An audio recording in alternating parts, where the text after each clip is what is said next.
All right, three things in 3 minutes. Let's get it. So, I finally got to take my 3-year-old to Disneyland, and he's old enough to get it. And wow, what a cool experience. Let me tell you something. They do a great job there. They do a really wonderful job at Disneyland, but there's something that stood out to me that I'm trying to figure out how I'm going to incorporate it into my process with my clients, and that's this idea of engineering delight. Um, Disneyland does a fantastic job of making sure everything goes well, but also on top of that, adding in some just truly memorable experiences, things that you and your child will never forget. So I tend to think, and I heard this once before, that this type of engineering delight comes in basically four ways. So one is doing something unexpected. So that's kind of like, you know, the meet and greets with characters that you find popping out of different areas in the park. Um, they also do stuff that is insightful, right? And so that's offering stroller parking at every ride or allowing you to order on an app so that your food can be ready when you come off a ride. They do a great job of stirring emotion. There's real resonance and connection with the storytelling that's there. And then finally, they add tangible value. They make things easier. They give you little extras that maybe don't cost a lot, but mean a lot.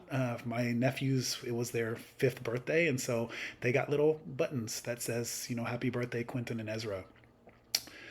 We all do a good job, but I think that's expected, right? We call our clients back. We serve as experts.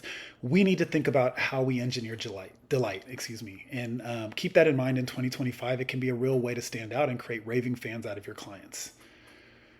The second thing, don't forget, if you are listing a property in a core urban area, or you have buyers that are looking in core urban areas of Oakland and Richmond, El Cerrito, many of these big box banks got in big trouble for discriminatory practices in the last few years, and many of them offer super low interest rates, sometimes with no mortgage insurance, in certain low to moderate income census tracts. We just completed the fifth one of these in the last few months that we've done.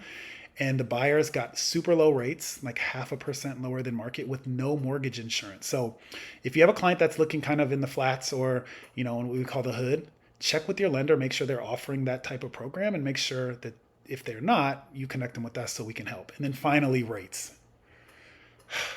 So mortgage rates are back up above 7% on average.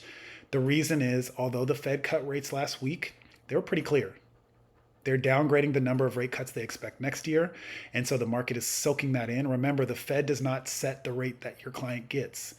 Your rate is set by the bond market, and the bond market moves in anticipation of news. So with Trump winning, there's an expectation that we might see higher inflation, that we might see tax cuts, that we could see mass deportations, which would increase the cost of goods. All of this is inflationary, and there's fear if inflation continues to remain pesky and high, that rates can't come down. So we'll see what happens.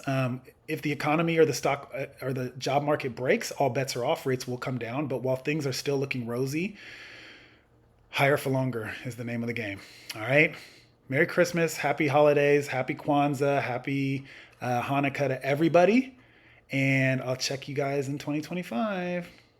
Y'all got this.